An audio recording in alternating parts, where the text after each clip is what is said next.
Hello and welcome into BTN's Take 10 podcast. This is Alex Roux of BTN.com, and football season, is getting closer. Big Ten Media Days is in the rearview mirror. So I had another guest with a football background, a Big Ten football background, and a football future as well. NFL rookie, Denver Broncos, Troy Fumagalli.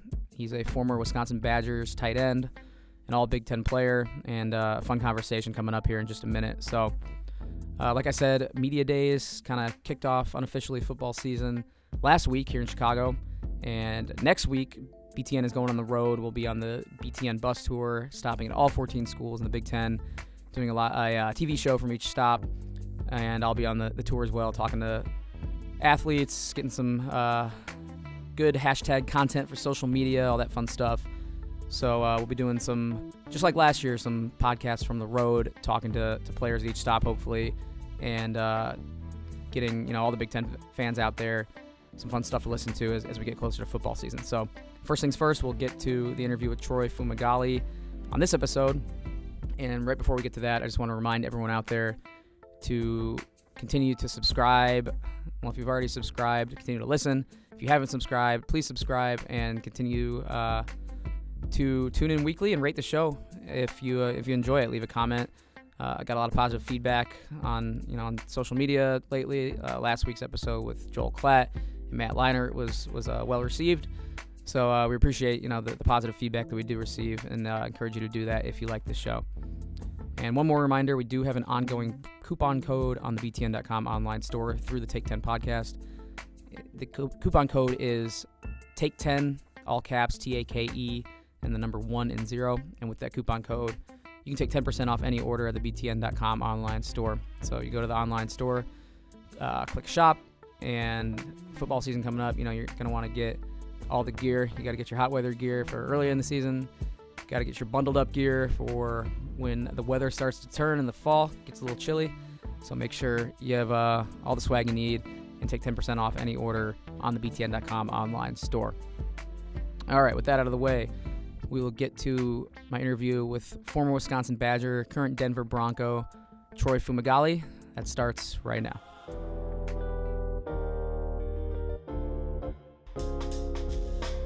I'm very pleased to be joined by a former All-Big Ten tight end from Wisconsin. He's a current rookie with the Denver Broncos. It is Troy Fumagalli. Troy, what's up, man? Thanks for joining me. Yeah, no problem. Thanks for having me. So, Troy, camp has started for you guys here out in Denver. I'd imagine your life is pretty consumed by football, like nearly all the time. Do you get much free time these days, and how do you spend that free time when you're not with me doing podcasts here?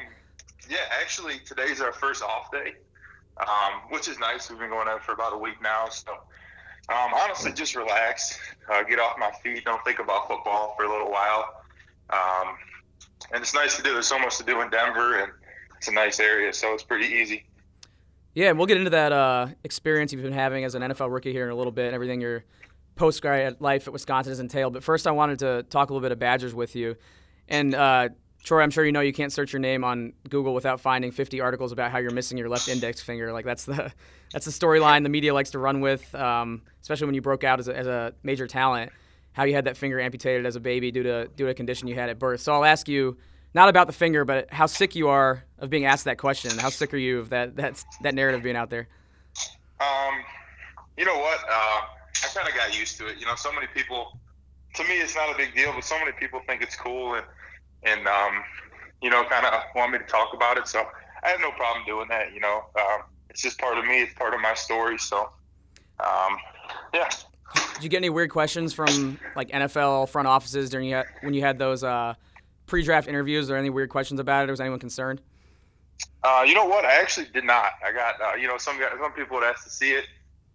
Some would be like, I think that's cool that you could do it like that, but not too many had a problem with it. Not too many were concerned with it, really.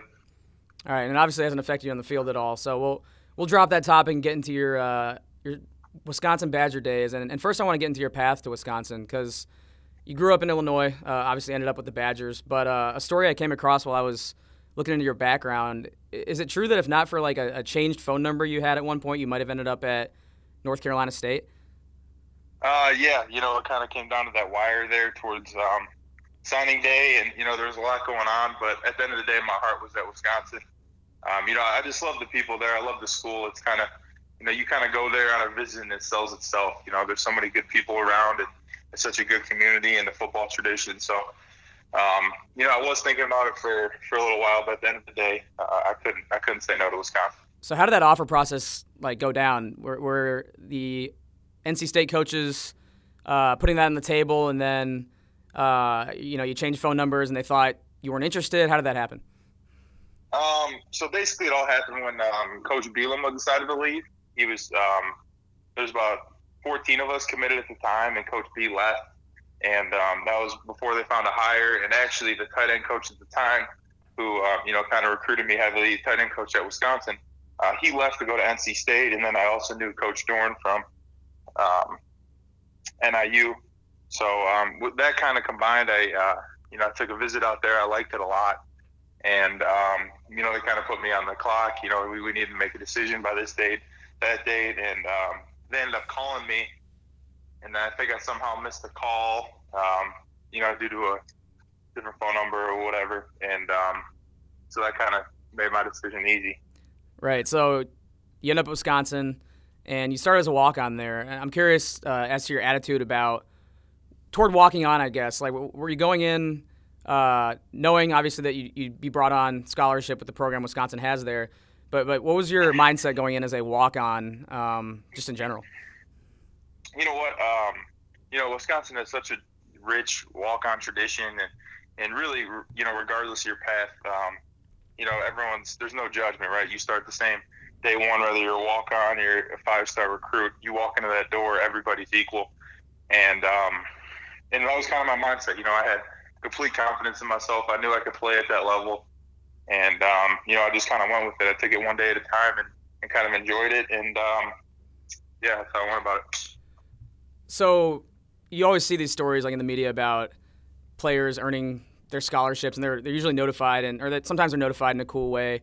You were brought on a year early by Coach Anderson, or brought on scholarship a year early. So is there any unique story, like how you found out, or did they just kind of let you know? It was cool. He brought me in his office, he told me, and then honestly, the coolest part about it was when he called me, my dad was on the line as well. So my dad was at work, and then we kind of had a conference call, and he told my dad, and that's the coolest part. Anytime you got your family in there with you, and it means a lot to them. That was kind of the coolest part for me, is just when Coach Anderson told my dad. That's awesome. Obviously, you played on some very talented, successful teams at Wisconsin. You guys won a lot of games there. Were there any teammates? I mean, you played with the likes of Melvin Gordon, et cetera. Were there any teammates who just flat out amazed you when you watched them, just because some of the talent you guys had on those teams? Yeah, there's so many. I could choose a dozen people, but the one I'll say is I was only there for a year with him, but it was James White. He was such a professional, the way he carried himself on and off the field, the way he studied the game, and really the way he played. That was one guy that, day one when I walked in, stuck out to me. For sure. There any interesting stories from your teammates or anything that happened? Like when you reflect on your days at Wisconsin, is there one story that you always tell people that, either made you laugh or was unique in any way? Because I feel like whenever I have people on the podcast, there's always one or two that stick out in their mind. And I hate to put you on the spot, but I would have to think you about that. All right, we'll come back to it. There's just so yeah, you'll come back. I'm gonna ask it at the end though, so I'm holding you to it. Okay. You also had a couple different head coaches at Wisconsin, 3 if you count Barry in the bowl game, and then kind of 4 if you count Bielema recruiting you. What was that like, just having to go through that transition, especially at a program like Wisconsin that didn't really miss a beat? Yeah, it's interesting, and it's cool because you grow closer to the people that the players that are around there, the foundation that's set, and as all that changes around you, you really got to understand, and you really learn to understand is that it's the players that make the thing go, right? There's coaches come and go, but you guys are there. You guys are stapled there. There's nothing you can do. So it kind of just brought us together, and it kind of forced us to move forward. Sure. And what was it like playing for Barry Alvarez in a bowl game? What kind of head coach was he? It was great. obviously, he didn't do too much just because, the offensive coordinator and defensive coordinator were still there. But, just to play for a guy who had so much success at Wisconsin, so much history behind him, that was an experience I won't forget. Did any of the bowl games you played in stick out above the rest? I mean, you played in some cool venues, some cool bowls. Was there a favorite for you? Obviously, you had a big game in the Cotton Bowl, so I'd imagine that one's near the top. Yeah, all of them were fun. Just to be in different cities and being treated, well. But I would say the Cotton Bowl just because, it was my first time in Dallas, and we played well, and I got to play against one of my we're good buddies, childhood friends, and just the outcome of it, I think I would say the Cotton Bowl. In that Cotton Bowl, you guys faced Western Michigan, and PJ Fleck was the head coach at the time of the Broncos, and then your senior year, he was the coach at Minnesota. Was there any difference playing against a PJ Fleck-led team at Western Michigan versus Minnesota? Yeah, you know what? I think PJ, I think he gets a lot of criticism. I really do think he's a good coach. You say whatever you want about him, but he gets, he's a winning coach, and I respect him a lot. And one thing I'll say is that Minnesota team wasn't his recruits. I think you got to kind of wait and see. Give him a couple years, get his own players in there, get his own system and culture in there, and then we'll see. Yeah, and I'm glad you said that about PJ because, he does get flack, like you said, but every time I've been around him, it seems genuine. Like, I don't think he's just saying, like, all this rah-rah stuff just to say it, like, whether it be at a media day or on campus there in Minnesota. Like, he always has that, I think, that sense of genuine, caring about his players, and I'm glad you kind of confirmed that. Sure, exactly. All right, so we'll take it to your senior year. Last year, you guys obviously had an incredible season. Came down really to the wire to one drive in the Big Ten championship game. I got to ask, was that pass interference? And you know which play I'm talking about against Ohio State when you guys were driving down 4? Yeah, I thought it was, but you know what? We had so many opportunities to, to score, put ourselves in a better position. So, regardless of what happened there, it's football. Things happen. There's always another opportunity you can make to change the game. So when you reflect on last season, you fell short of the college football playoff, but it was such an incredible, season as a whole, and you guys beat Miami in the bowl game. So how do you reflect on that, kind of the season as a whole from 30,000 feet? Yeah, you know what? It was a great season, and there's so many memories, and that's the one thing that, going through it, you got to understand is the beauty's in the journey, right? Everyone talks about, they won this game, they won that game, but just showing up every day, working with guys that you respect so much and love playing with, and every day, those are the things that you miss. Those are the things that, really make the year special. So, and I mentioned, you finished your college career on a high note by beating Miami in the Orange Bowl. What was it like going against Miami? They had all that swag last year, like they always do when they're good. They had the turnover chain and all that. What was it like playing down there? Basically a home game for them. Yeah, it was really cool. I love that stadium, the new Hard Rock they did there. And, it was a great venue. Orange Bowl has so much history behind it, and so many, great teams have played in it. And just kind of going in that road environment one last time and winning and come out on top, it was a special experience. So everyone saw Paul Chris' colorful words about the turnover chain. I'm sure you know what I'm talking about. I'll just ask, did that surprise you, seeing that come out of his mouth? No, the most surprising thing about it was he wasn't talking to anyone. Usually, I would think he would say it to one of us or a coach. That was kind of the most shocking thing to me is when he said it, he just kind of said it. It was hilarious because, he's so, to the outside at least, to an outside observer, he's so low key. And then when he dropped that, I couldn't stop laughing. Yeah. And you know what? He's a great coach and a great guy. And I thought it was pretty funny he did that. All right, so we'll put a bow in the Wisconsin discussion and get to your pro career, which is in its infancy right now. But you're doing workout in Denver, getting ready for the season coming up here. First off, I just want to start. Take me through the NFL draft process, what that overall uncertainty is like. Not knowing where you're going to be. You could be in 30 different cities. Like, what were the workouts and the interview process like? Just having to go through that. I imagine being so different from your day-to-day college life. Yeah, you know what? It was different, and it was long, but it was something that you only experience once in your life, and you really got to tell yourself that every day, and just kind of embrace it. But it was definitely unique, and obviously my situation, I didn't get to work out, I didn't get to run at the NFL Combine due to injury, so my situation was a little different than others. But once again, you got to make the most of it. Had you been to Denver before being drafted by them? I have not. No, first time. So how's the adjustment been? Just such a different part of the country, especially compared to a place like Madison. How's that been? It's been great. I like it here a lot. There's a lot of good people, a lot of rich football tradition here. Everybody loves the Broncos, and the tradition so far has been really good. Has anything surprised you just living in that part of the country, with whether it be mountains or whatever? Has anything caught you off guard? Yeah, the one thing that people don't really understand is Denver's 5,000 feet in the air, so you get out of breath quicker, especially on the football field. You gotta, it takes about a month to get used to the altitude and run around. So that was something I had no clue or didn't think about before coming here. Yeah, is that camp just a lot harder then for you? Just to, I know you're just getting back from injury, but to have to adjust to that altitude compared to playing in the Midwest? It was at first. We do, there's such a good staff here, strength and conditioning, that they do a good job of getting us ready to go and getting us prepared for that altitude. So at first it was, but now it's not a big deal. What was the whirlwind like, in the first 24, 48 hours after you got drafted and, having to uproot your life? What was that experience like for you? It was really cool. All my close friends that I grew up with, all my close family, that, all the people that basically helped me get to where I am today, we were all kind of together at home, and just getting that phone call and seeing everybody around, that was something I won't forget. That moment I won't forget.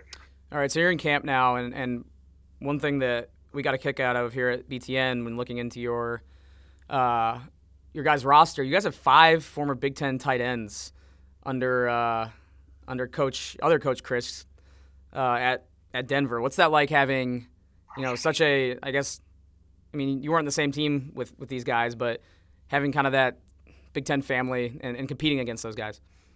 Yeah, it's cool. We all have cross paths, whether it's we played against each other or played with each other. I played with Austin, but that's kind of cool. We all kind of share that, and Big Ten tight ends, we all kind of play similar ways. You're expected to do both, block, be a receiver, and all that. So, we kind of have mutual respect for each other. And the tight ends coach is Coach Chris' brother, right? Yes. Is it Jeep Chris or Geep Chris? We were debating at the office here. Jeep. Jeep. All right, like the car. Is he similar to your former head coach at Wisconsin, or are they different? No, they're very similar. In what way? Very, very similar. Yeah, they have similar personality, similar, love for the game and knowledge for the game, and everything like that. So I would say they're very similar. All right, so the season's coming up here in about a month. NFL is obviously a whole different ballgame. Are there any particular teams or cities or players, anything about the NFL, whether it be guys you grew up watching or a stadium you really wanted to play in, anything you're looking forward to in particular? Not necessarily. I guess just the next chapter, just challenging yourself, starting over. I kind of feel like a freshman again.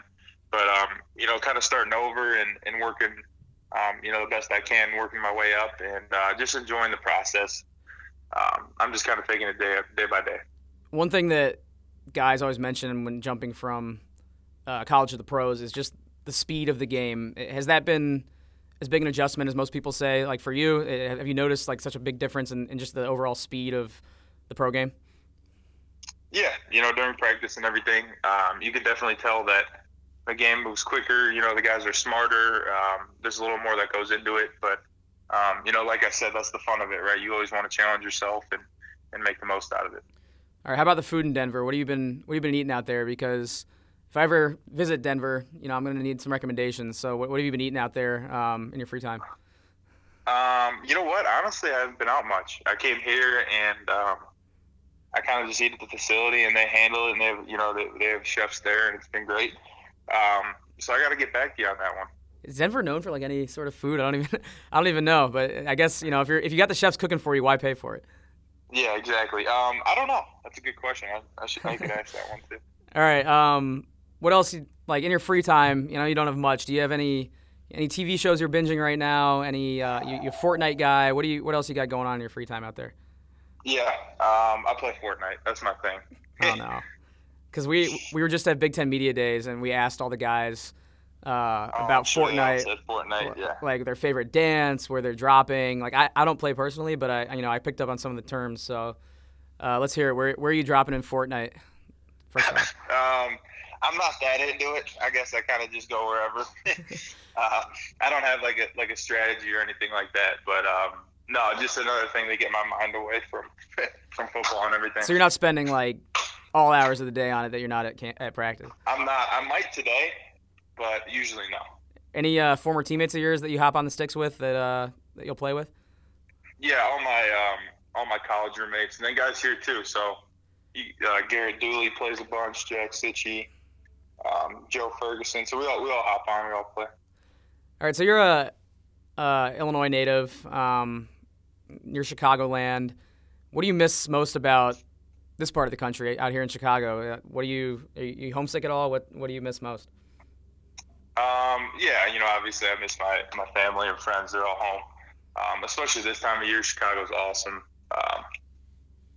Just being close to home, I guess, just the people there.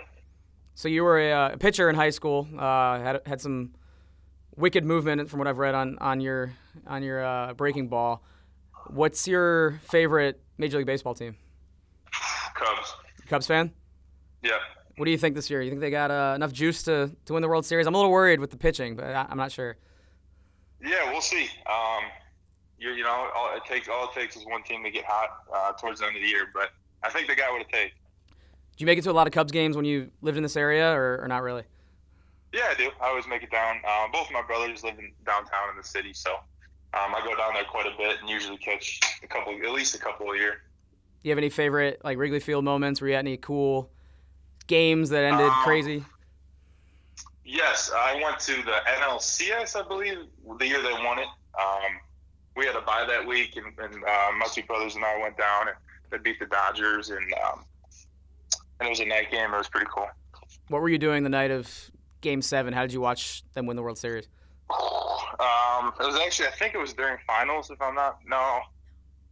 think it was during midterms, but no, I was completely locked in. I felt like it lasted the whole night. I felt like it was 10 hours long, but I didn't go anywhere. I didn't want to be around anybody. So I just stayed at home. We watched it, my roommates and I.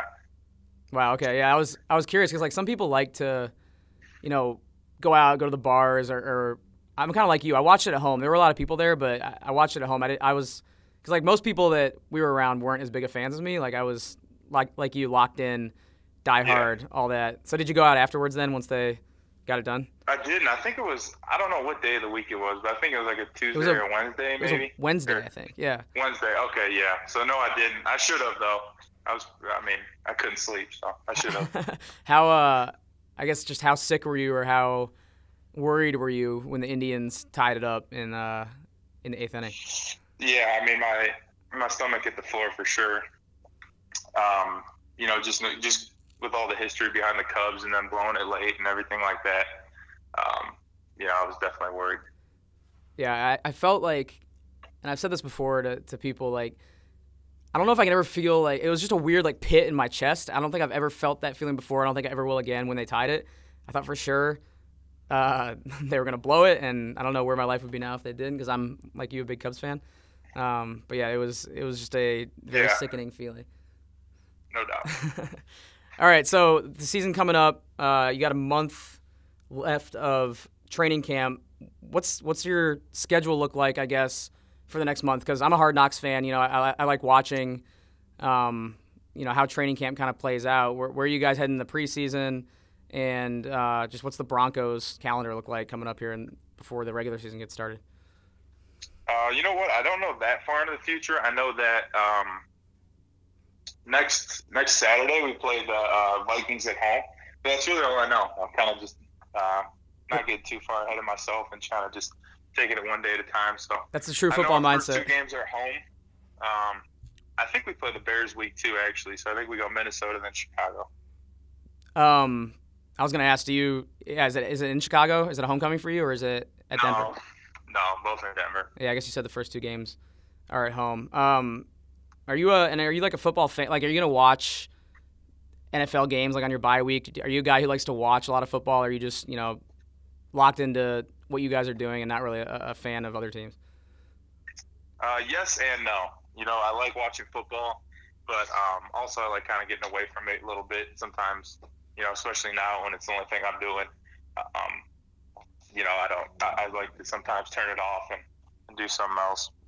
All right, and before I let you go, Troy, I want to take it back to Wisconsin briefly. Obviously, Badgers are loaded, coming back this year, coming off an amazing season. What's your outlook for the Badgers in 2018? All the weapons they have and all the success you guys had last year. I think the college football playoff is realistic. I'm assuming you're going to say yes, but I have to ask anyway. Yeah, I think they have. They got everything they need there. They just got to. They just got to do it. We've been close the last couple of years, so they got all the tools. They got a great chemistry, great team. So I think they can do it. Any players in particular you want to watch? You're going to be, watching closely. I know Jonathan Taylor's the hot name, but is there anyone you're going to be especially focused on? Obviously, just the tight ends. Kind of trying to help those guys and share my knowledge of the game and what I've learned through the tight ends that above me and sharing with them. So I'm excited to see what they could do. So Xander, Kyle, those guys. Any advice for those guys if you could give it? Just enjoy it. Yeah. I mean, it goes so quick and you put so much work that goes into it. Just enjoy it.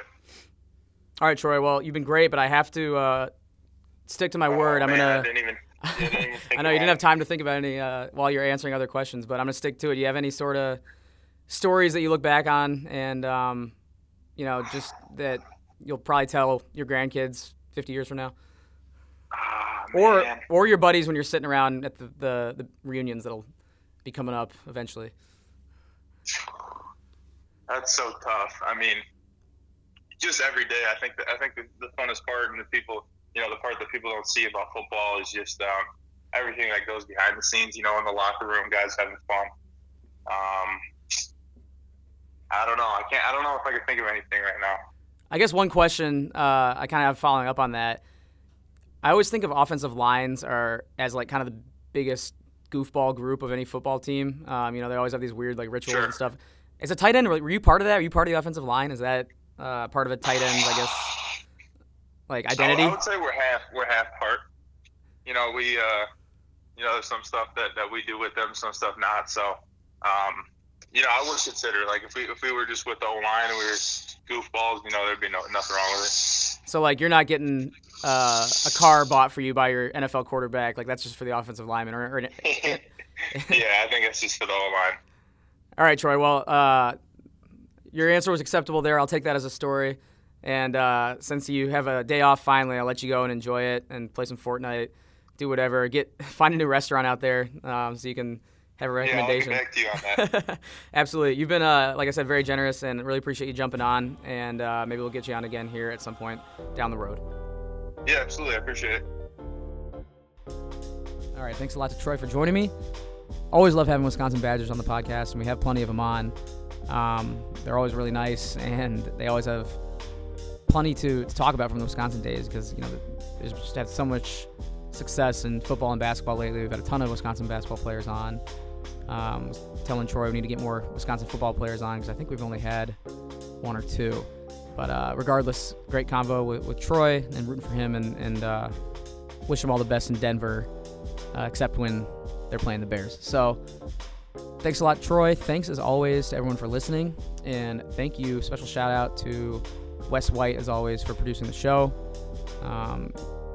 Always does a great job. And I don't know if he wants me sharing, but he'll be going on paternity leave here soon.